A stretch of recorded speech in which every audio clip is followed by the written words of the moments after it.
Você já sentiu aquele pressentimento estranho cutucando sua alma, enquanto sua mente tentava desesperadamente negar a realidade? Pois é, eu também supunha que tudo não passava de uma cisma boba da minha cabeça. Minha companheira afirmava que passava as noites na universidade, mergulhada nos livros, e eu, agindo como um bobo, dava total crédito. Construímos uma existência sólida, com um garotinho para cuidar, e eu me desdobrava em turnos extras para que ela pudesse cursar a carreira que tanto desejava. Mas, de uns tempos para cá, meu sexto sentido gritou bem alto. Eram recados distantes, telefonemas interrompidos bruscamente e o visor do aparelho sempre escondido contra a mesa. O roteiro é manjado, não é mesmo? Então, naquela noite específica, tomei a atitude que qualquer sujeito que se preza e não aceita ser enganado tomaria. Peguei o automóvel de um vizinho para evitar que ela notasse minha presença e segui seus passos.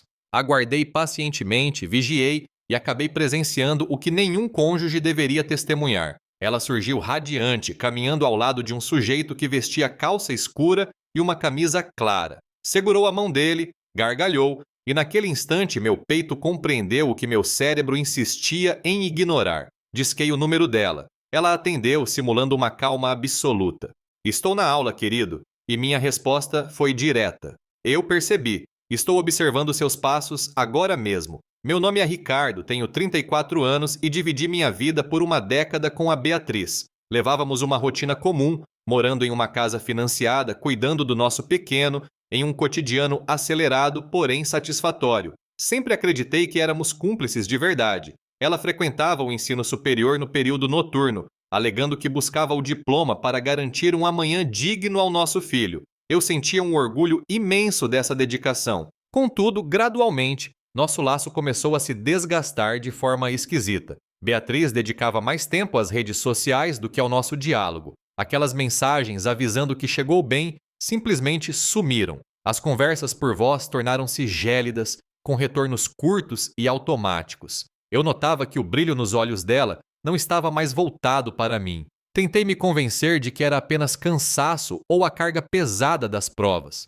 mas a realidade é implacável. Quando uma parceira se desliga emocionalmente, as palavras tornam-se desnecessárias. O comportamento físico denuncia e o dela já sinalizava o afastamento. Houve um dia marcante em que ela partiu apressada, produzida demais para uma simples jornada de estudos. Um aroma intenso, calçados elegantes, lábios pintados de tons vibrantes, aquilo me causou um nó no estômago. Permaneci no lar, alimentando um único dilema interno. Ou eu desvendo esse mistério agora, ou perderei o juízo definitivamente. Foi nesse crepúsculo que a investigação começou. Antes de partir, verifiquei a localização do dispositivo dela, apenas para atestar que eu não estava delirando. O rastreador apontou um endereço completamente oposto ao campus universitário que ela dizia frequentar. Foi quando peguei a chave do carro emprestado e fui em sua direção. Não pretendia brigar, muito menos causar um vexame público. Queria apenas confrontar os fatos com minha própria visão. Estacionei o veículo em um ponto escuro, mantendo uma distância segura. Ela estava ali, acomodada em um banco público, com um indivíduo ao seu lado. Ambos trocavam carícias, rindo alto, agindo como adolescentes apaixonados. Puxei o ar com força e decidi confrontar a situação. Liguei para ela enquanto iniciava a filmagem com meu segundo aparelho celular. Em meu íntimo, eu repetia ordens mentais. Mantenha a postura, não faça acusações precoces, apenas registre os fatos. Tentei usar uma entonação cotidiana, uma voz tranquila, simulando total desconhecimento. Oi, querida, está tudo bem? Por onde você anda? Ela replicou sem demonstrar qualquer hesitação na fala. E estou no campus, amor. Em 30 minutos estarei de volta ao lar. Guardei silêncio por um breve momento. Entendi. Está se sentindo bem? Ela pareceu estranhar minha insistência. Sim, estou. Por que essa pergunta agora? Ligando para mim sem motivo aparente. Não é nada grave. Estou terminando um serviço aqui por perto. O tom dela mudou instantaneamente. Percebi o alívio na forma como ela respirou. Ela supôs que eu estava apenas carente. Ah, compreendi. Então tudo bem. Já estou entrando na sala de aula, certo? Permiti que ela se enredasse ainda mais na própria teia e disparei. Você está realmente na faculdade, Beatriz? Claro que sim, querido. Estou comendo algo rápido no pátio antes da aula, e então eu joguei a verdade. Que coincidência, porque eu estou te filmando daqui de perto. Ela emudeceu, permanecendo estática por longos segundos. Finalmente gaguejou. Como assim? Você enlouqueceu? Loucura nenhuma. Estou vendo você de mãos dadas com esse rapaz de vestes claras. Ela soltou a mão do amante imediatamente e buscou ao redor com o olhar. Você está brincando comigo, não é? De forma alguma. Já desvendei o seu jogo. Inclusive, tenho tudo gravado aqui. Era possível notar a angústia tomando conta da voz dela. Onde você se escondeu? Onde você está exatamente? Por tudo que é sagrado, vamos sentar e conversar. Mas não ofereci resposta. Fiquei em silêncio, apenas observando enquanto ela se levantava atordoada e procurava em todas as direções. Em seguida, ela encerrou a chamada e correu para o próprio automóvel. Foi naquele exato segundo que a ficha caiu totalmente. Não restavam incertezas ou justificativas plausíveis. Eu testemunhei, eu escutei e eu documentei. O adultério não era mais uma suspeita infundada, era um dado concreto. Retornei para casa antes da chegada dela. Sentei-me no estofado e fixei os olhos no visor. O registro estava ali, nítido e cruel. Eu conseguia distinguir cada feição, cada toque e cada gesto. Tudo estava exposto. Cerca de 20 minutos depois, escutei o barulho do portão se abrindo. Ela entrou de forma abrupta, ofegante, com o semblante aterrorizado. Ricardo, me escute. Peço, por favor. Foi sua primeira manifestação. Não dei espaço para justificativas. Não existe explicação possível, Beatriz. Eu presenciei tudo. Ela largou os pertences no sofá e tentou se aproximar. Você está interpretando errado. Não houve nada demais, eu prometo. Permaneci imóvel, encarando-a com frieza. Você estava em clima de romance com outro sujeito. Quer que eu projete as imagens na parede? Ela desabou em prantos, com os membros tremendo visivelmente. Ricardo, juro por Deus, fui pega desprevenida. Ele apenas puxou conversa comigo. Eu errei, agi sem refletir. Ela prosseguiu, alegando que atravessava uma crise, que se sentia desamparada no relacionamento. Mas ali não havia desamparo. Havia deslealdade consciente. Você encerrou a ligação no instante em que revelei que estava te vendo, recorda? Entrei em pânico, Ricardo. Imaginei que você pudesse cometer alguma loucura. A maior loucura foi o que você praticou lá fora. E ainda tentou me taxar como desequilibrado. Ela buscou tocar meu braço. Eu te amo de verdade. Foi um deslize momentâneo. O afeto não se prova com falas bonitas, Beatriz. Se demonstra com integridade. E isso você jogou no lixo. Ela baixou a guarda, chorando de forma convulsiva. Você realmente filmou? Indagou com um fio de voz. Filme para quê, quando você tentasse distorcer a realidade, eu não precisasse gastar saliva discutindo. A expressão dela se transformou em pavor absoluto. Delete isso, eu te imploro. Não destrua minha imagem assim. E por que eu deveria apagar? Tem receio da verdade nua e crua? Ou está preocupada com o julgamento alheio? Ela permaneceu em silêncio total. Ficou claro que seu temor não era pelo vídeo em si, mas pelas repercussões futuras. Pois ela tinha consciência. Após aquele episódio não havia mais diálogo. Não existia perdão. Não havia conserto para o que foi quebrado. O sentimento que eu nutria se extinguiu no exato momento em que ela trocou nossa história pelo contato de um estranho. Após aquela madrugada, nossa união chegou ao fim, mesmo que ela insistisse em encenar que ainda havia salvação. Despertei e a encontrei soluçando na mesa da cozinha. Ricardo, não jogue fora nossa história. Pense no bem-estar do nosso filho. Estou arrependida, eu estava perdida. Perdida. Esse termo me causa repulsa extrema. Quem está perdido não busca abrigo nos braços de outro em um local público. Mantive-me calado, apenas processando. Discutir era inútil. Ela tentava transferir a responsabilidade para mim, dizendo que eu era ausente, que o brilho do casal sumiu, que a rotina desgastou o amor. No entanto, quem realmente desanda é aquele que abandona o companheiro no caminho para buscar aventuras passageiras. A partir desse ponto, parei de debater. Proferi apenas o essencial. Beatriz, basta. Vou dar entrada no divórcio. Ela empalideceu subitamente. Você está falando sério sobre isso?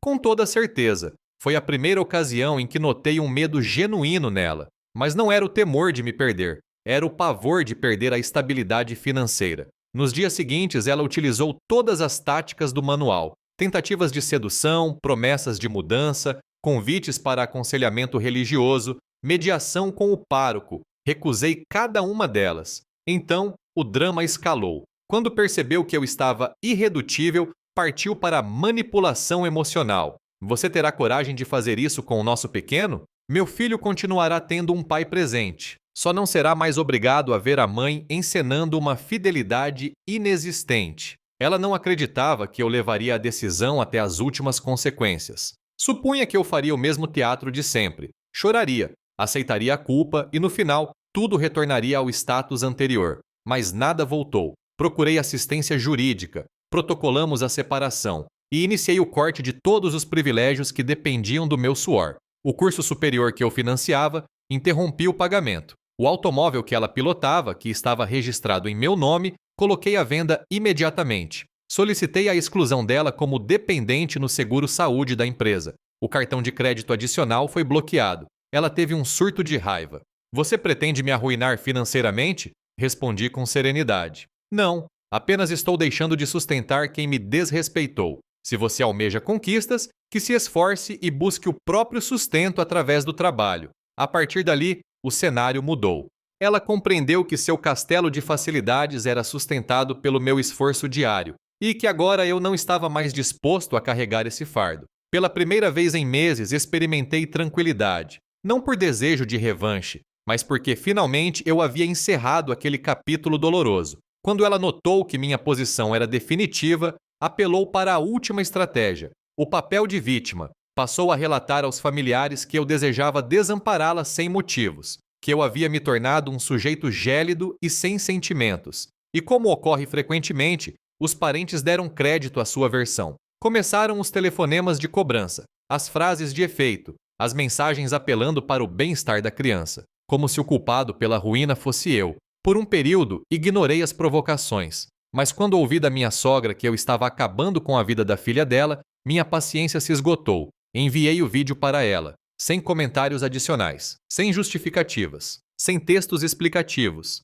apenas as imagens. 30 segundos depois, o grupo de mensagens da família dela mergulhou em um silêncio sepulcral. A partir daquele instante, nunca mais recebi lições de moral de ninguém. Ela, por sua vez, perdeu a compostura. Tentou alegar que as imagens eram falsas, que o registro era de anos atrás, que eu havia forjado a situação para prejudicá-la. Contudo, ninguém comprou a mentira. Logo no início da filmagem, era possível visualizar o painel digital do carro onde eu estava. A data e o horário estavam perfeitamente visíveis. Não era preciso dizer uma única palavra. O vídeo era autoexplicativo. A imagem dela com o terceiro elemento, o reflexo da sinalização do estacionamento. O relógio confirmando o exato momento em que ela jurava estar em sala de aula. Eram evidências robustas demais para qualquer tentativa de negação. A partir dali, cessaram os incômodos, e os pais dela cortaram qualquer comunicação comigo. Na verdade,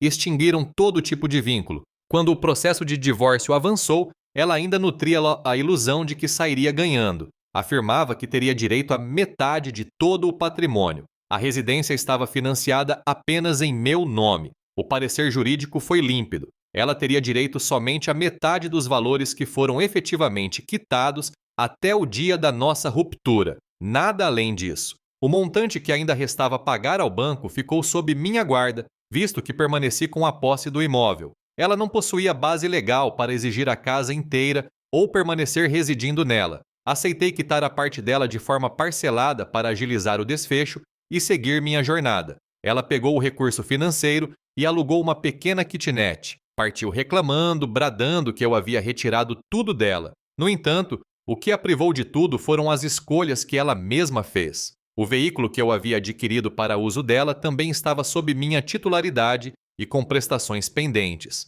Negociei a venda e utilizei o valor para liquidar o débito bancário. O que restou? Absolutamente nada. Ela ainda tentou argumentar que possuía direitos sobre metade do valor, mas meu advogado foi enfático. Metade de qual lucro, senhora? Se o saldo final foi inexistente. No encerramento, ela não ficou com 1 centavo sequer de lucro. O golpe de misericórdia ocorreu quando ela pleiteou pensão alimentícia para si mesma. Alegou que havia deixado de trabalhar para gerir o lar e cuidar do filho. Porém, o magistrado foi coerente. Adultério evidenciado, vínculo de dependência rompido por culpa dela. Ela não obteve direito a nenhum tipo de auxílio conjugal. O único valor estabelecido foi a pensão destinada ao nosso filho, a qual deposito rigorosamente em dia, pois minha função de pai é permanente, mas a de marido enganado ficou no passado. Após a sentença final, ela tentou uma reaproximação desesperada. Enviava textos dizendo que sentia falta da nossa rotina, que se martirizava pelo erro,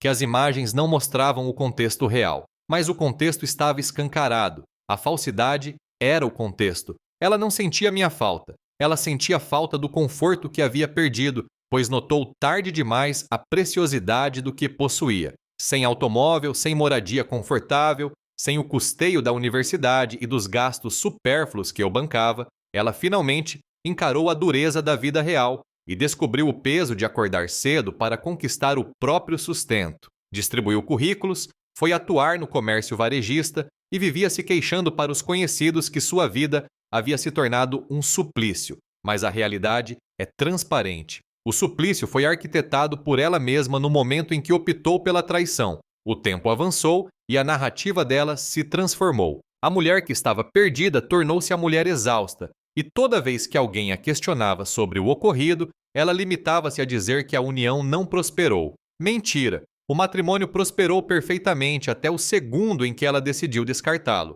Hoje sigo focado em minha carreira, com meu filho recebendo todo o amparo e minha consciência tranquila. Ela continua trabalhando arduamente para quitar o aluguel e as contas básicas, espalhando que a vida se tornou árdua. Mas a verdadeira dificuldade é caminhar sem princípios éticos. Há quem rotule isso como punição divina. Eu prefiro chamar de colheita. Quem semeia falsidade acaba colhendo a solidão e ainda precisa pagar aluguel para aprender o valor da lealdade. E quanto a você? Qual seria sua atitude se estivesse na minha pele? Concederia o perdão ou permitiria que ela carregasse o fardo da própria conduta? Deixe seu comentário logo abaixo, pois faço questão de ler sua visão sobre o caso. Compartilhe também de qual localidade você está acompanhando este relato. E, logicamente, se esta narrativa conseguiu prender sua atenção, deixe seu joinha e ajude a impulsionar este conteúdo. Inscreva-se no canal para fazer parte da nossa comunidade. Aqui, cada depoimento é selecionado para gerar emoção, promover reflexão e evitar que você cometa os mesmos equívocos. Até a nossa próxima história.